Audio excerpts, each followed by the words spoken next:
Doha, Qatar. For the Emir of Qatar, there has been little that money can't buy.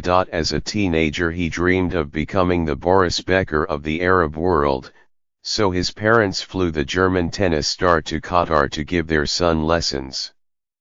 A lifelong sports fanatic, he later bought a French soccer team, Paris Saint-Germain, which last summer paid $263 million for a Brazilian striker, the highest transfer fee in the history of the game. He helped bring the 2022 World Cup to Qatar at an estimated cost of $200 billion, a major coup for a country that had never qualified for the tournament. Now at age 37, the Emir, Sheikh Tamim bin Hamad Al Thani, has run into a problem that money alone cannot solve. Since June, tiny Qatar has been the target of a punishing air and sea boycott led by its largest neighbors, Saudi Arabia and the United Arab Emirates.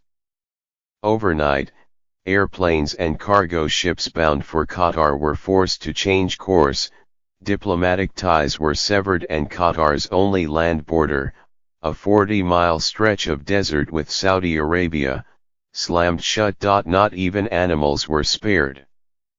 Around 12,000 Qatari camels, peacefully grazing on Saudi land, were expelled, causing a stampede at the border. Qatar's foes accuse it of financing terrorism, cozying up to Iran and harboring fugitive dissidents. They detest Al Jazeera, Qatar's rambunctious and highly influential satellite network. And although few say it openly, they appear intent on ousting Qatar's young leader, Tamim, from his throne. Tamim denies the accusations, and chalks up the animosity to simple jealousy. They don't like our independence, he said in an interview in New York in September. They see it as a threat. The boycott turned out to be the first strike of a sweeping campaign by the Crown Prince of Saudi Arabia, Mohammed bin Salman, that has electrified the Middle East. Obsessed with remaking his hidebound country and curbing the regional ambitions of its nemesis, Iran, the young, hard-charging Saudi has imprisoned hundreds of rivals at a five-star hotel in Riyadh, strong-armed the Prime Minister of Lebanon in a failed stab at Iran, and stepped up his devastating war in Yemen. The Saudi prince has shaped the Trump administration's approach to the Middle East, and his endeavors could have far-reaching consequences, potentially driving up energy prices, upending Israeli-Palestinian peace efforts, and raising the chances of war with Iran. The Qatar dispute is perhaps the least understood piece of the action, but it has a particularly nasty edge. In September, at a normally soporific meeting of the Arab League in Cairo, Saudi and Qatari diplomats exchanged barbed epithets like rabid dog and heated accusations of treachery and even cruelty to camels. "When I speak, you shut up," yelled Qatar's Minister of State for Foreign Affairs, Sultan bin Saud Al Muraikhi. "No, you are the one who should shut up," his Saudi counterpart shouted back. The highly personalized rancor has the unmistakable air of a family feud. Qataris, Saudis, and Emiratis stem from the same nomadic tribes, share the same religion, and eat the same food. So their dispute has shades of quarreling cousins, albeit ones armed with billions of dollars and American warplanes. The crisis took an alarming turn last week when the Emirates accused Qatar's warplanes of harassing two Emirati passenger airliners as they crossed the Gulf.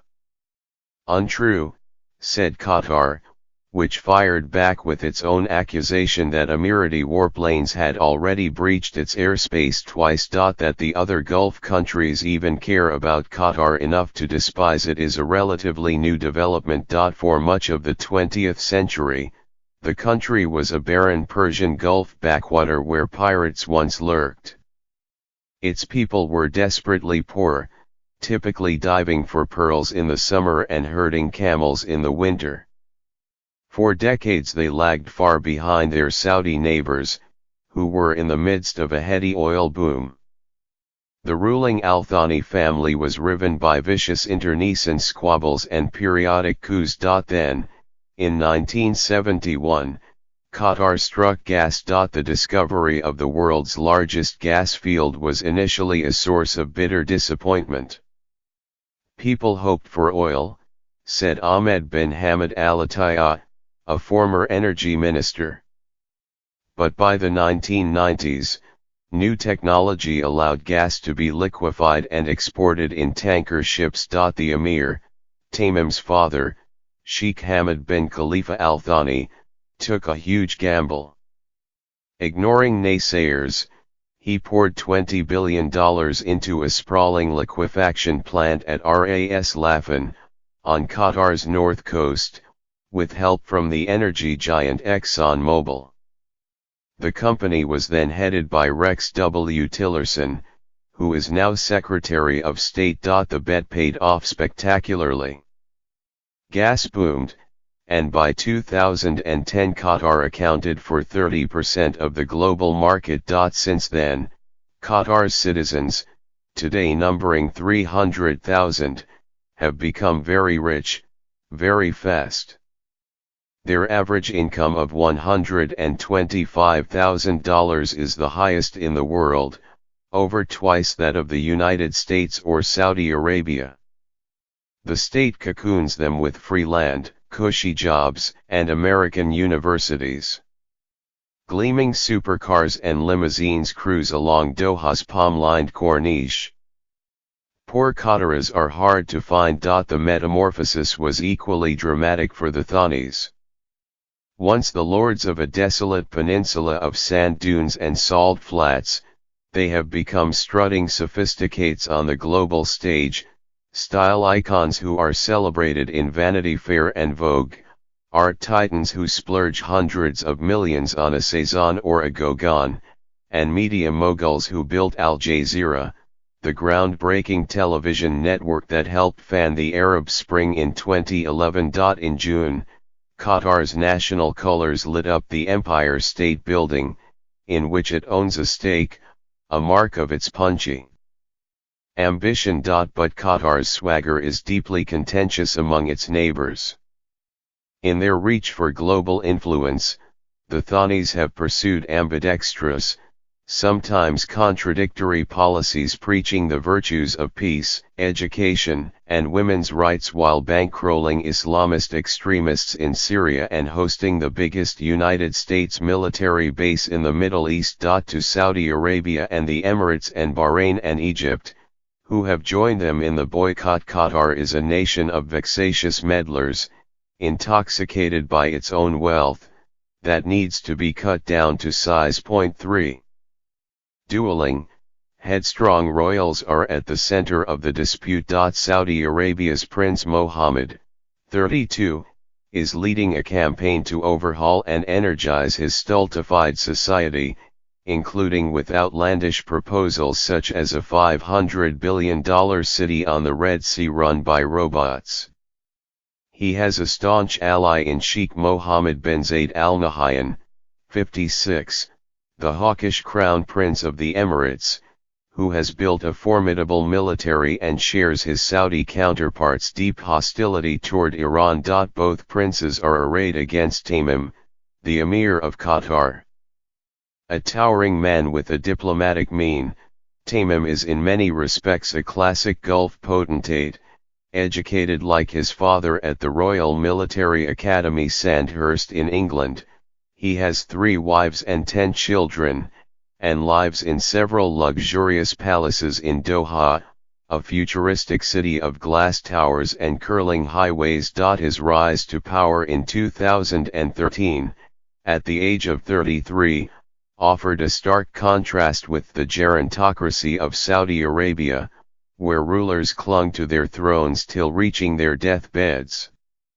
And his easy manner belies a stubborn streak that his neighbors see as the mark of a dangerous gadfly. The Baroque feuding among the 3 leaders, a twisting tale of cyberspionage, propaganda salvos, palace intrigue, and high-stakes desert hunts, is worthy of an ancient Gulf power drama. Played by rich men in flowing white robes known as thobes, it has been called the game of thobes.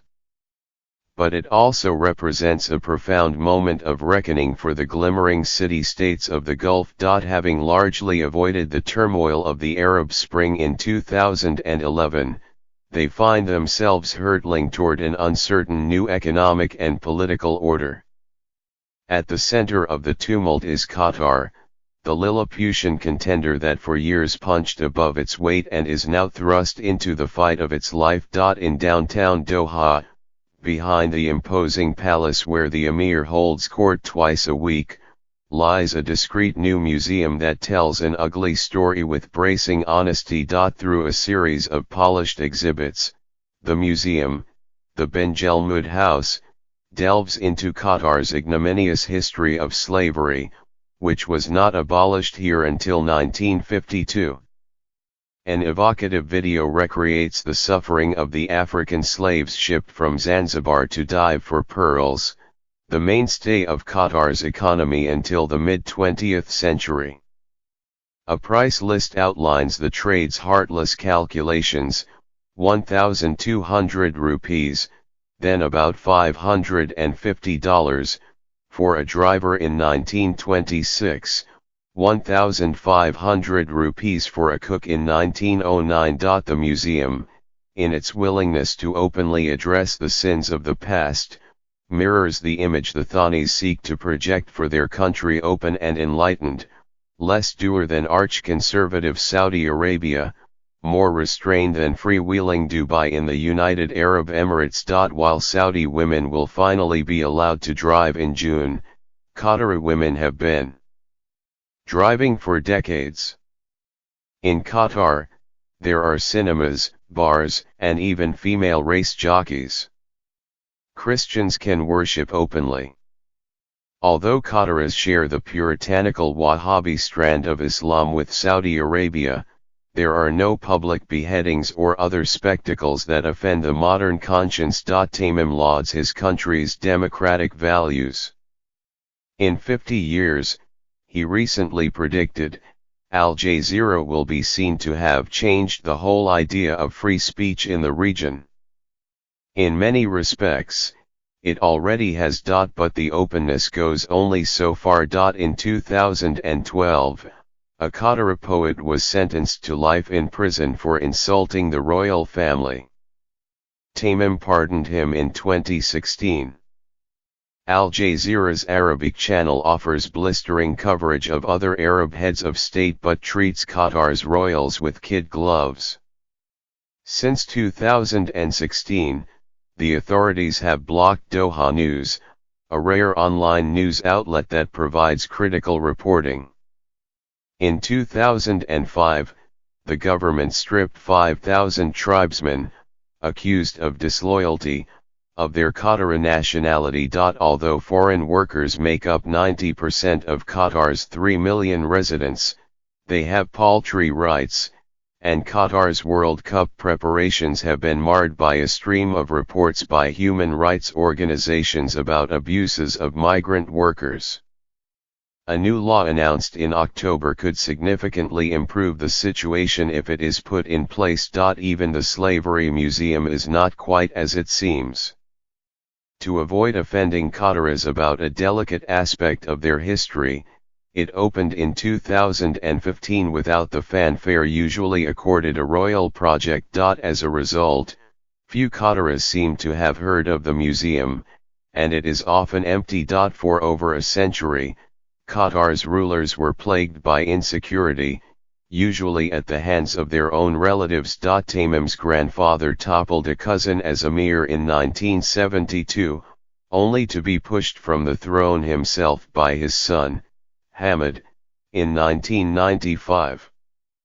The ousted emir, who learned of his fate while on vacation in Switzerland, denounced his son as an ignorant man and then retreated into exile. Once the gas billions flowed, starting in about 2000, family tensions eased, paving the way for an ambitious, reform-minded caste of royals. Tamim's mother, Sheikha Moza bint Nasser al-Misnd, 58, is one of the most famous people in the Arab world, known for her glittering gowns, ageless looks, and advocacy of education and social issues. Sheikha Moza, as she is known, behaves like a Western-style First Lady, speaking at United Nations conferences and touring refugee camps in safari wear with a lightly bound scarf over her head. She carved out her own power base through a multi-billion-dollar foundation that created a philharmonic orchestra by recruiting musicians from 30 countries, built an $8 billion research hospital and brought branches of American universities, including Georgetown, Northwestern, Carnegie Mellon, and Texas A&M, to Qatar. Tamim's younger sister, Maya Sa, is Qatar's culture czarina, an art world behemoth who, at the age of 30, had an estimated annual budget of $1 billion. The Metropolitan Museum of Art in New York typically spends about $30 million on new acquisitions.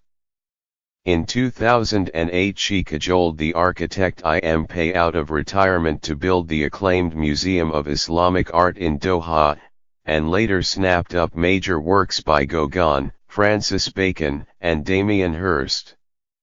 When she bought Cezanne's Card Players, with its un-Islamic scene of drinking and gambling, for an estimated $250 million in 2011, it was the world's most expensive painting. In Europe, Qatari royals have a reputation as high rollers with a yen for ostentatious real estate and aristocratic prestige.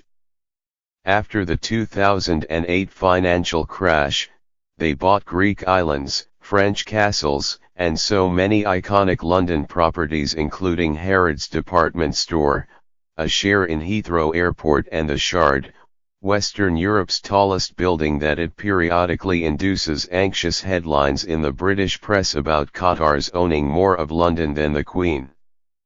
That much is true, British officials say, but Queen Elizabeth II doesn't seem to mind. She has repeatedly dined at the $400 million Park Lane mansion of Hamad bin Abdullah Al Thani, a suave, 30-something cousin of the Emir whose staff members are said to be dressed in the period style of the television series Downton Abbey.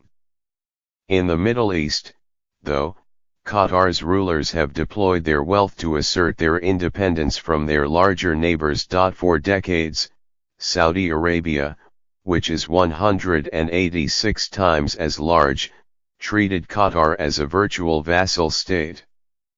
In the 1940s, Saudi rulers took a slice of Qatar's modest oil revenues. Later they nibbled at Qatar's territory and dictated its foreign and defense policy. Tamim's father, Hamad, accused the Saudis of trying to oust him in a failed coup in 1996, a bitter episode that has framed the decades of simmering rivalry ever since. Striking out on their own, the Qataris at first played the role of regional peacemaker, turning Doha into a sort of Geneva on the Gulf where protagonists from wars in Sudan, Somalia and Lebanon could hash out their differences in five-star hotels. They embraced America, hosting a vast air base since 2003, the year of the Iraq War, and won popular influence through Al Jazeera, whose provocative style irked just about every Arab government. The Qataris hosted leaders from the Palestinian militant group Hamas, causing Israeli officials to call Doha a club med for terrorists. But it was the Arab Spring in 2011 that truly set Qatar apart. As grassroots movements rose up against the established order across the Middle East, the Saudis and Emiratis were alarmed by the growing strength of political Islamists, like Egypt's Muslim Brotherhood, which they feared could spread chaos in their own countries. Qatar supported the Islamists. We stood by the people, Tamim told 60 Minutes in October. They stood by the regimes. I feel that we stood by the right side. The Emir could afford to be bold.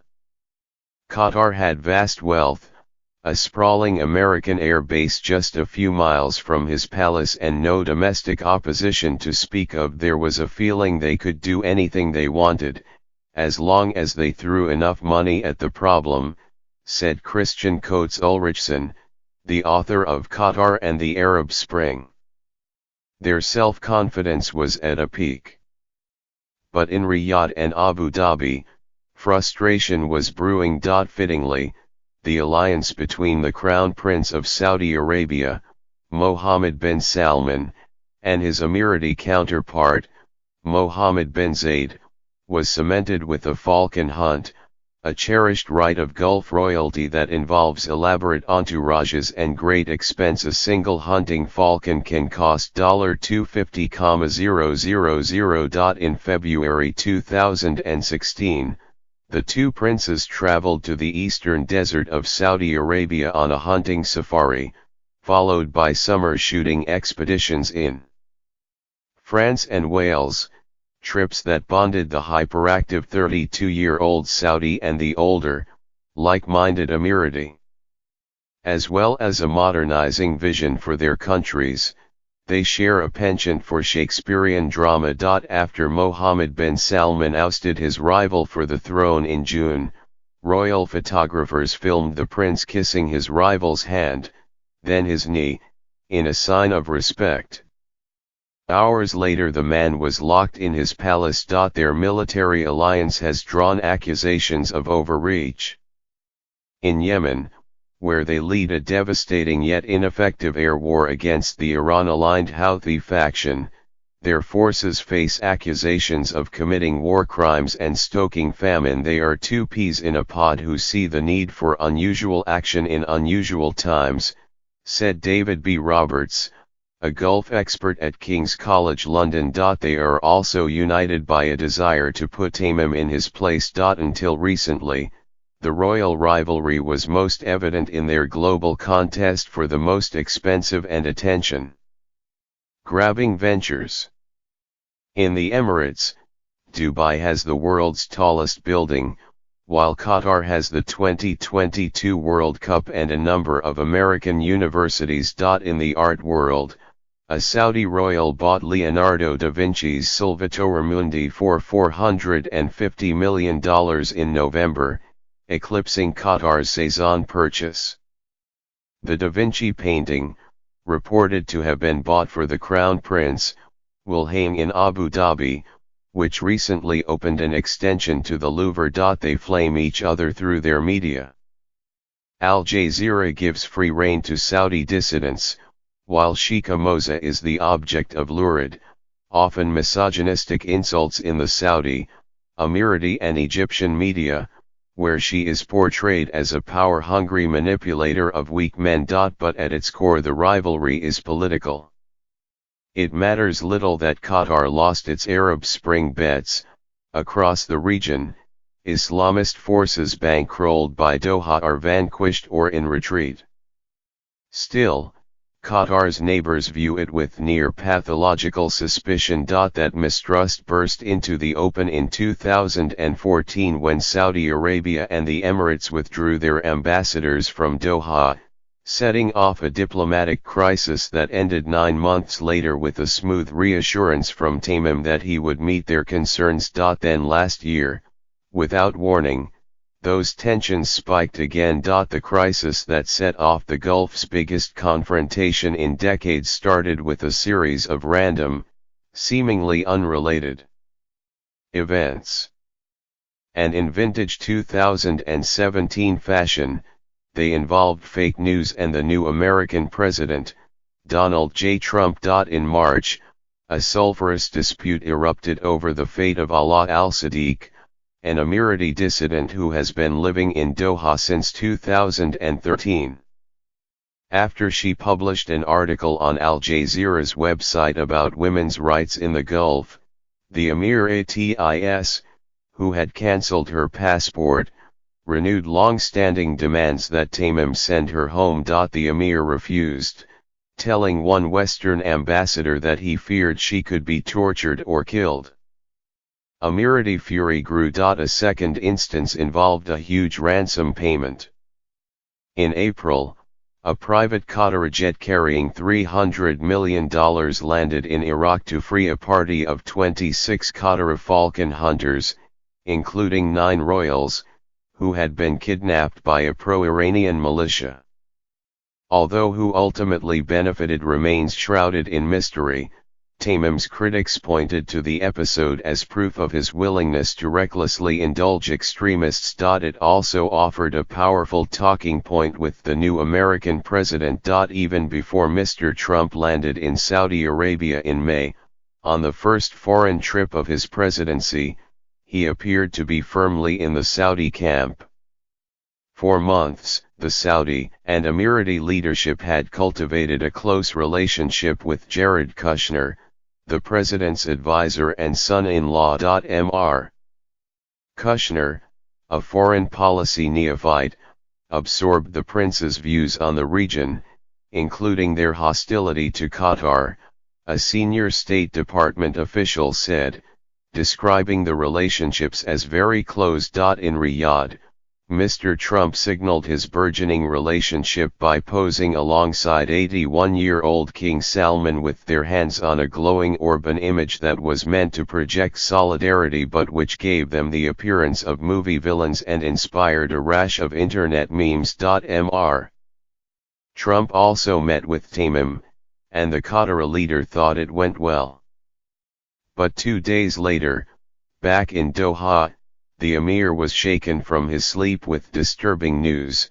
Someone had hacked the state-run Qatar news agency and posted on its website a report of the emir calling Iran a superpower, lauding Hamas and speculating that Mr. Trump might not last long in power. The report was pure fiction, but Qatar's neighbors pounced on it as the real thing. Within minutes, pundits at Emirati and Saudi television stations were expounding on the perfidy of Qatar and issuing heated denunciations. Tamim frantically called his ministers and had the article taken down. Thinking the problem solved, he settled in to watch a big National Basketball Association game, the Golden State Warriors and the San Antonio Spurs. In fact, his troubles had just started. Over the following weeks, Emirati and Saudi news outlets accelerated their attacks on Qatar, accusing it of threatening Gulf stability. Several conservative think tanks in Washington joined the chorus. Then on June 5, without warning, the four-country boycott crashed onto Qatar. Mr. Trump was eager to take credit. During my recent trip to the Middle East, I stated that there can no longer be funding of radical ideology, he wrote in a tweet the next day. Leaders pointed to Qatar. Look. American intelligence officials determined that the planting of the fake news story had been orchestrated by the Emirates, which had been quietly pushing for a boycott of Qatar since 2016. A United States official told the New York Times the smoking gun leads to Abu Dhabi, the seat of Crown Prince Mohammed bin Zayed, he said, citing briefings from intelligence officials. There is no ambiguity. Moreover, the official said, the Saudi Crown Prince, Mohammed bin Salman, had prior knowledge of the ruse and had signaled his approval. Youssef Al-Otaiba, the Emirates' ambassador to Washington, said his country categorically denied any involvement in the hack. The Saudi government did not respond to a request for comment. One afternoon last August, I drove to Aqua Park, a water park in the desert 20 minutes outside Doha, to see how Qatar was surviving the boycott. Inside the park, where midday temperatures reached 120 degrees, men and women wearing swimsuits mingled freely, although bikinis were discouraged. Screaming children barreled down the Boomerango, the park's largest ride. American warplanes rumbled overhead, bound for battle zones in Iraq and Syria. Aqua Park is a few hundred yards from Al Udeid, the American air base whose runway lights glitter in the distance.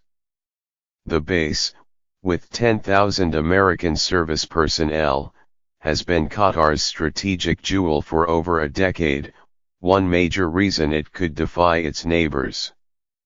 Now the Emirates was pressuring the United States to close it. The park is a typical Qatar business in that no Qataris work there. The park's manager, Mohammed Firdaus Raj, is Malaysian, the lifeguards are Kenyan and other employees are Lebanese and Egyptian.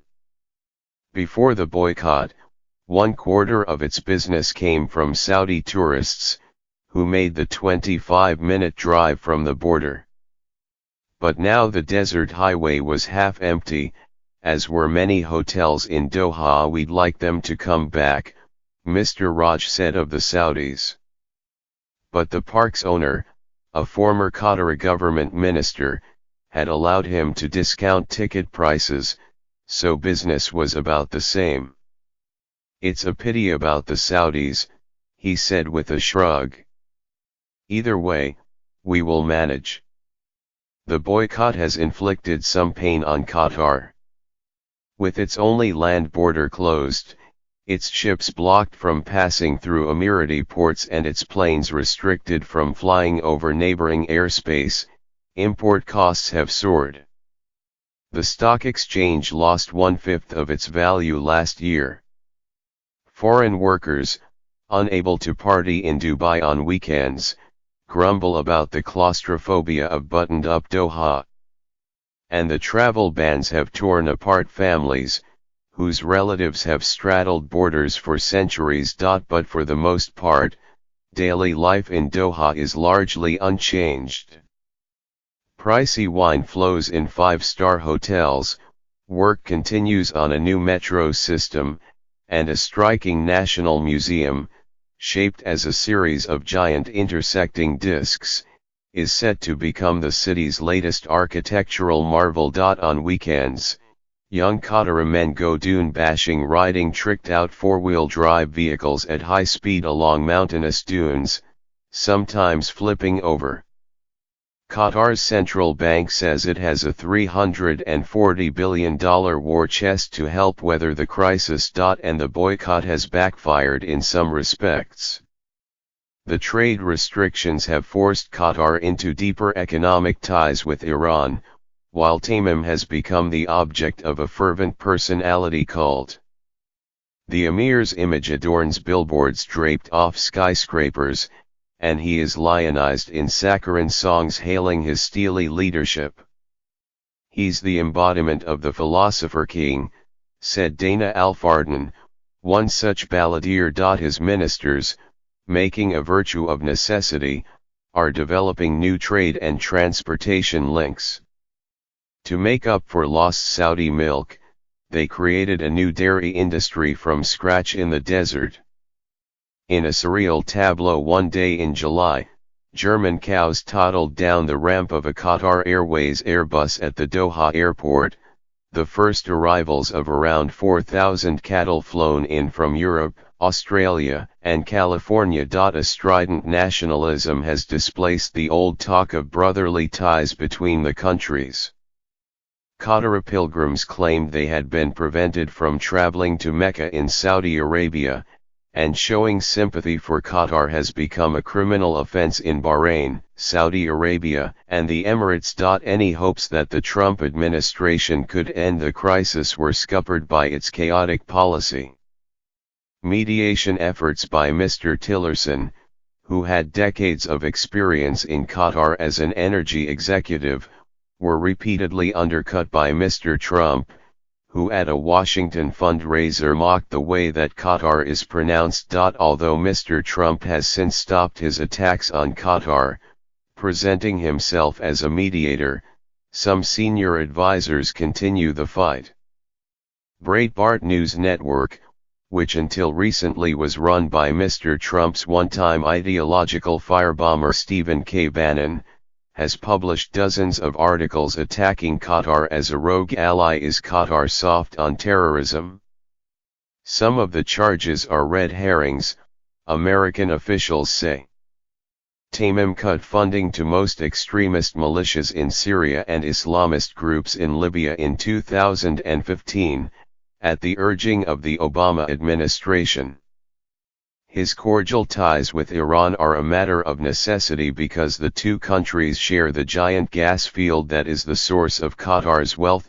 Where Qatar does have a case to answer, officials say, is in its treatment of Qatari citizens accused of financing terrorist groups like Al-Qaeda.